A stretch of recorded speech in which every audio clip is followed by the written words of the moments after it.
السلام علیکم ورحمۃ اللہ وبرکاتہ۔ بھئی اصل جو مخاطب ہے وہ سامنے والے حضرات ہیں، پیچھے جو ہے ان میں سے اکثر تو میرے اساتذہ جیسے ہیں، اس لیے آپ سب سے گزارش ہے اور ہماری ماؤں بہنوں سے بھی ایک گزارش ہے، کچھ ضروری اور اہم باتیں ہیں ان کو بہت دھیان سے سنیں۔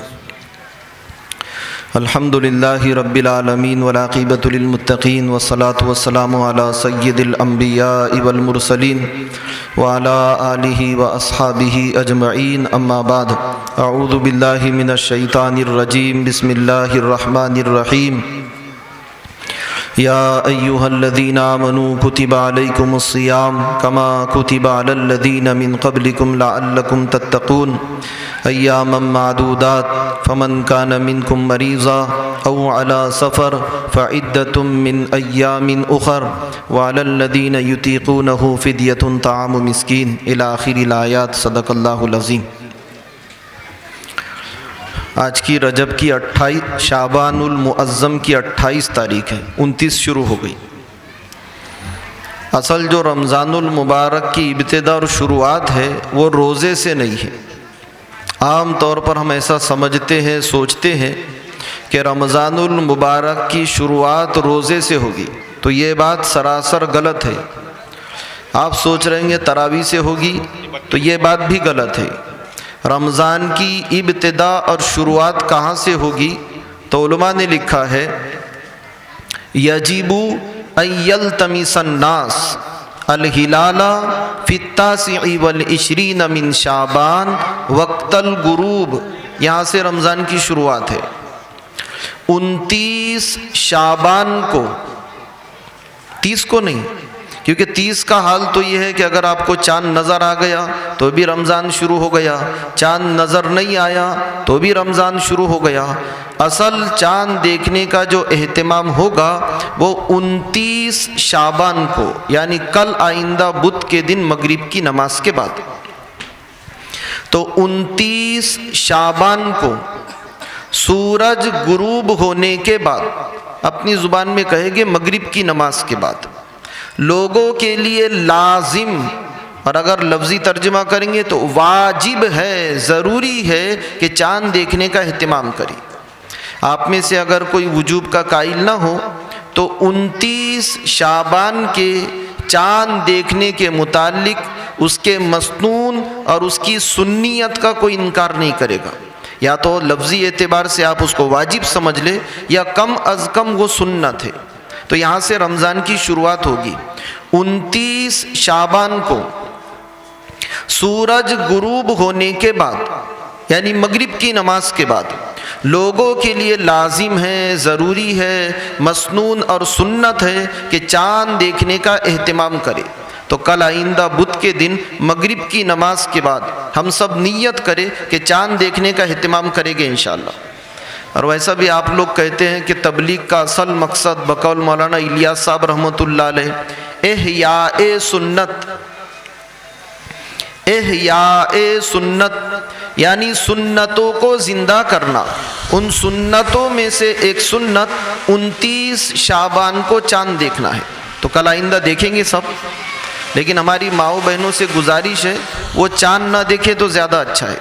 ابھی ہم نے گزشتہ ہمارے ہاں جلسہ تھا، اس میں بھی ایک بات یہ کہے، عورتیں چڑھے گی بیچاری چھت پر چاند دیکھنے کے لیے، اور بازو والا چڑھے گا چھت پر چاندنی دیکھنے کے لیے۔ یہ چاند کو دیکھے گی، بازو والا اس کو دیکھے گا۔ کیوں چڑھے تھے؟ سنت پر عمل کرنے کے لیے، لیکن جب اترے گے تو مجرم اور گناہگار بن کر اترے گے۔ یہ بات الگ ہے کہ عورتیں اگر چاند دیکھتی ہے تو ان کا چاند دیکھنا شریعت میں حجت اور دلیل بنے گا، لیکن پھر شریعت کے حدود اور دائرے میں رہ کر چاند دیکھنے کا اہتمام کرے، ایسا نہیں کر سکتے تو یہ عمل آپ مردوں کے لیے چھوڑ دو۔ تو یہاں سے رمضان کی شروعات ہوگی۔ چاند نظر آ گیا۔ اب ایک خوشخبری سنا۔ حدیث میں نبی صلی اللہ علیہ وسلم کا فرمان ہے کہ جب رمضان کی پہلی رات ہوتی ہے، اگر کل چاند نظر آ گیا تو چاند نظر آنے سے رمضان کی رات شروع ہو گئی۔ بہت دھیان سے سننا، رمضان المبارک کی ہر رات میں، چاہے 29 راتیں ہو یا 30 راتیں ہو، رمضان المبارک کی ہر رات میں اللہ تعالیٰ 6 لاکھ مسلمان جہنمیوں کو جہنم سے چھٹکارا دے دیتے ہیں ایک ایک رات میں۔ پہلی کب سے شروع ہوگی؟ جیسے ہی کل آئندہ بدھ کے دن مغرب کی نماز کے بعد چاند دکھا، جہنم کا دروازہ کھول دیا گیا، اور ہر رات میں ایک ایک رات میں تقریباً 6 لاکھ مسلمان جہنمیوں کو اللہ جہنم سے نجات دیتے ہیں۔ پھر دوسری رات آئی، پھر 6 لاکھ لوگوں کو جہنم سے نجات، تیسری، چوتھی۔ اب آپ نے جمع کرنا، پہلی رات میں 6 لاکھ، دوسری میں 6، تیسری میں 6، 29 کا چاند دکھا، ساری راتوں کے 6 لاکھ کو ملاؤ، 30 کا چاند دکھا، 30 راتوں کی 6 لاکھ کو ملاؤ۔ چاند رات میں 1 تاریخ سے لے کر 29 یا 30 تاریخ تک اللہ تعالیٰ نے جتنے لوگوں کو جہنم سے نکالا تھا، اس ایک رات میں ان ساری راتوں کے تعداد کے برابر اللہ لوگوں کو جہنم سے نکال دیتے ہیں۔ دیکھو کب سے؟ پہلی رات سے۔ تو چاند اگر نظر آ گیا تو اب تراویح کا اہتمام کرنا۔ تراویح کے متعلق ایک ضروری بات، مرد تو سنے ہی، لیکن چونکہ عورتوں میں اس عمل کے متعلق آپ بدعقیدگی کہہ لو، غلط فہمی کہہ لو، کج فہمی کہہ لو، کم علمی کہہ لو، اب جو بھی آپ کو نام دینا ہے، علماء نے لکھا ہے التراویح سنت مؤکدۃ، تراویح کی نماز سنت مؤکدہ۔ اور یہ بات مرد بہت اچھے سے سمجھے گے، سنت مؤکدہ کس کو کہتے ہیں؟ تو آپ کو زیادہ تشریح نہیں کرنا، فجر سے پہلے کی 2 رکعت سنت مؤکدہ ہے۔ کتنا اہتمام کرتے مرد، ادھر اگر جماعت کھڑی ہوئی ہے، پہلے آپ فجر کی سنت پڑھیں گے، پھر جماعت میں شریک ہوگے۔ فجر کی سنت پڑھے بغیر ہم فجر کی جماعت میں شریک نہیں ہوتے، کیوں؟ نہیں بھائی، سنت مؤکدہ ہے۔ جیسے فجر سے پہلے کی 2 رکعت سنت مؤکدہ ہے، ایسی تراویح کی نماز سنت مؤکدہ ہے۔ ایک اہم بات، جیسے نماز کے لیے اذان سنت مؤکدہ ہے، آپ نے کبھی سنا کہ بغیر اذان کی نماز ہو گئی؟